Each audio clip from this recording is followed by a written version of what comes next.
Věci, které nechci, já nedělám.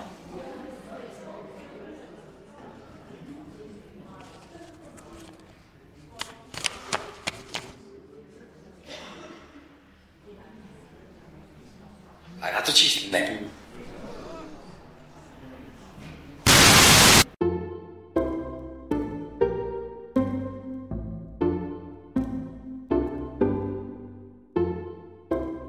Výňatek z původní verze překladu klasického románu Lva Nikolajeviče Tolstého Vojna a vír. Dostali mě! Dostal jsem to! Kurva, to je bolest! Sakra! Potřebuju to převázat! Podej mi nějaký jadry! Dělej! Pomoz mi! Do prdele! Na co tak blbě čumíš?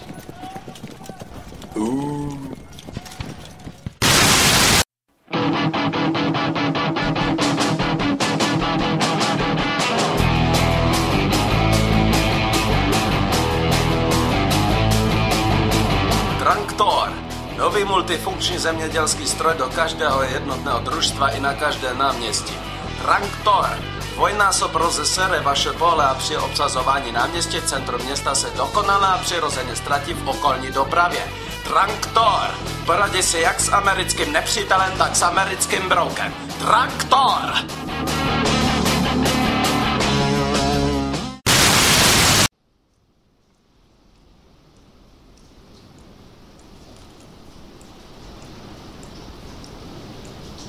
To seš ty, Levý Varle?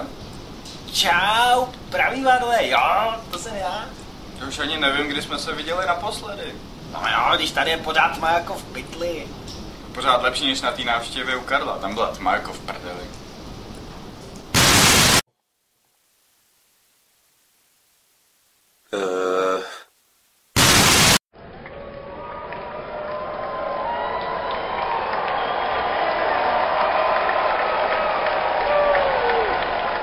Novák nahrává Procházkovi. Procházka přenechává kotouč novému a nový vysílá dopředu slabého. Slabý může jet sám na brankáře, ale rozhodčí píská offside, to snad není možné.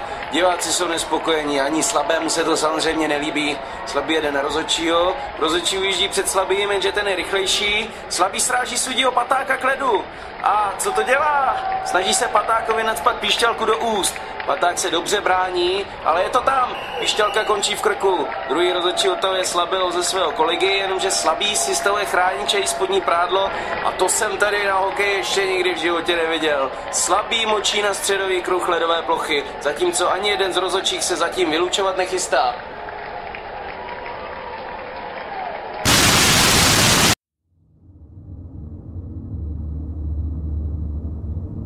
Jak jste se tedy ví, jakže si to říkáte? Lidé. Lidé z galaxie Mléčná dráha, jak jste se tedy rozhodli? Vážení marklaři, z galaxie Marklar, rozhodli jsme se vaši nabídku přijmout, pokud obě strany zvýší počet kusů na 100. 100 kusů?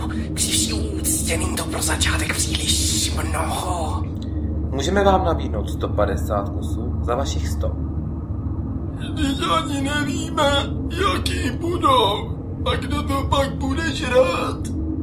Takové množství vašeho masa je pro naše potřeby zatím zbytečné.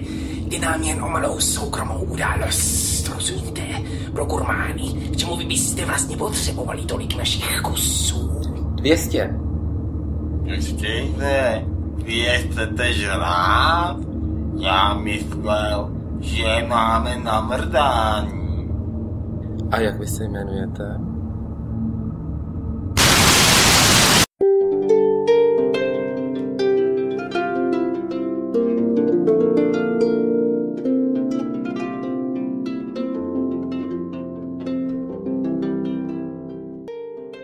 V dnešním vydání klubu čtenářů nám milovník literatury, herec a hudebník El Bobo přednese slavný úryvek z klasické hry Romeo a Julie od anglického básníka a dramatika Williama Shakespearea v překladu Erika Adolfa i Sautka.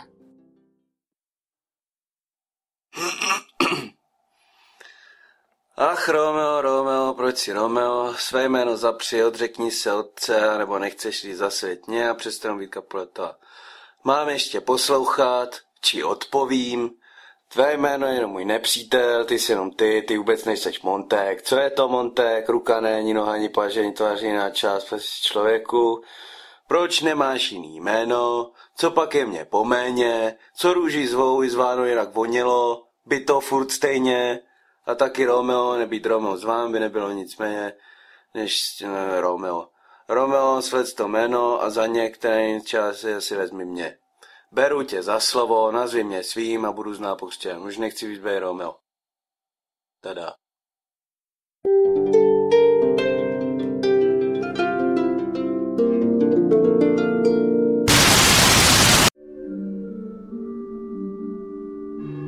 Berete si zde přítomnou za manželku?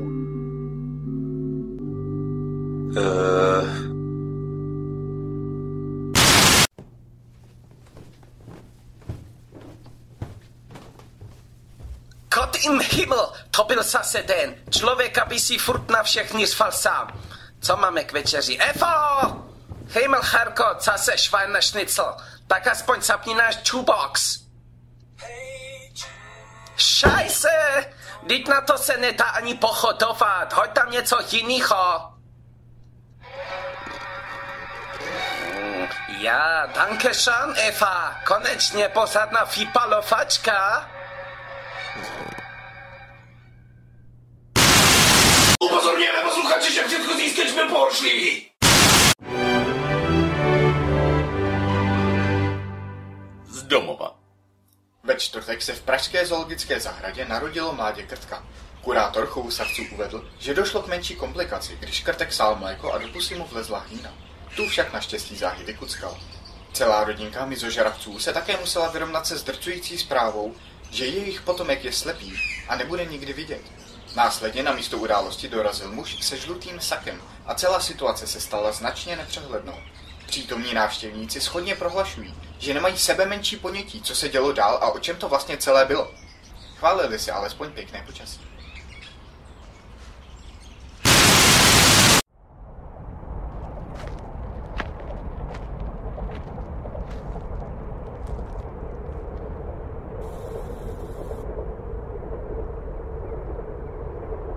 Prosím.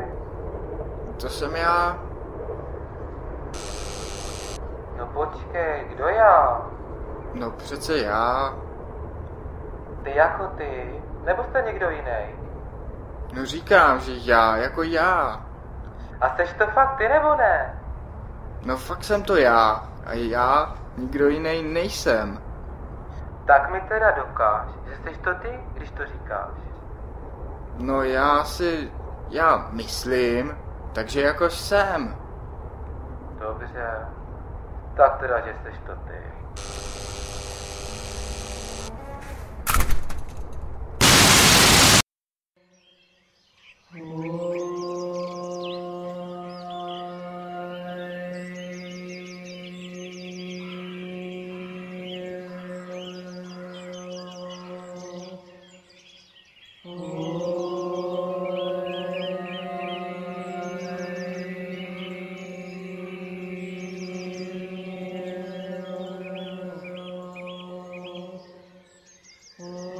Ten zvláštní pocit,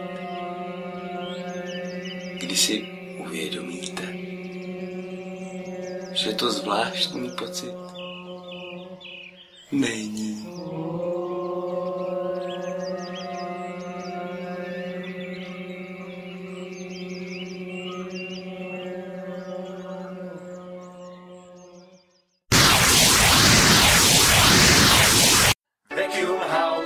Když se to má potratit. Začíná velká letní jízda s Vacuum House kartou. Užívej si léto naplno a u nás se ti postaráme o ten zbytek. Od 23. června do 11. září plať na našich klinikách s Vacuum House kartou. A za každé 4 návštěvy dostaneš 5. zdarma. A navíc můžeš vyhrát pohodlné jízdní kolo. Uklidíme za vás, co jste si nadrobili. Vacuum House, když se to má potratit, když se to má potratit, když se to má potratit.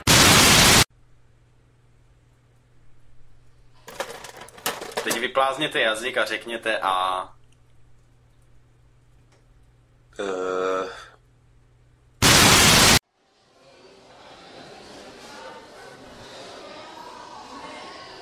Dobrý den, vítejte u McXindla, co si budete přát? Dal bych si tu super čerstvou lásku v housce a kolu. Ano, takže menu číslo 3. Té mrtky vám dnes mohu nabídnout dvojitou dávku zdarma. No tak jo, díky. Karle, dvojitou! 6 minut. In a world where the winds stop,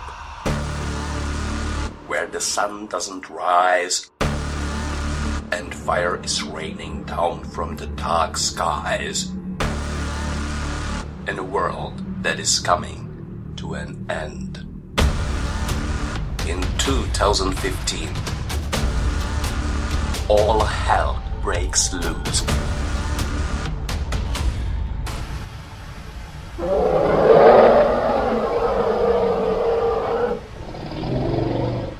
We are doomed. He's gonna stomp us to death.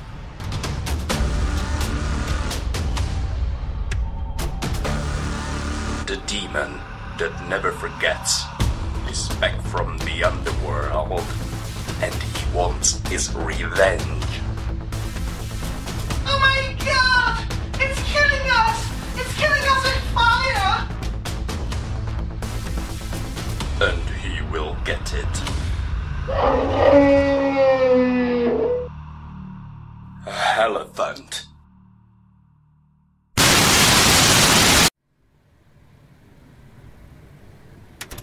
Dobrý den, tak se u nás prosím posaďte. Jo, děkuji moc. Dobrý den. Tak nám povězte, proč máte zájem pracovat právě u nás? Jo, no, takže... To víte, já fakt nesnáším holuby. Takže ten váš inzerát mě hodně zaujal. Podle vašeho životopisu jste jako rozháněč holubů ještě nikdy nepracoval. Máte nějakou obdobnou pracovní zkušenost? No, tak určitě, já honím a... Kdy jste naposledy rozháněl holuby? No, v sobotu večer. Co to bylo za holuba? Řivná. Ne holub domácí? No ne, no. Proč tolik nesnášíte holuby? Řekněte nám o tom. No, já... No totiž... Řekněte nám to hned teď. Holub mi zabil mámu. Skutečně? No máma se ve vysoké rychlosti srazila na křižovatce s nákladákem. A hasiči ještě nestačili vyprostit z vraku auta a pak se snažili jako jí stabilizovat, než přijede sanitka a vypadalo to dobře. Jenže pak přiletěl holub, posral se mamince přímo na čelo a ona zemřela. Bereme vás. Hovno nakonec. Být bydlit obyvatel byt, příblitek do kytek vyhodil Zbyněk, obličej křikl bublina, říhnutí prd zemina. Tak obořil za 5 sednout.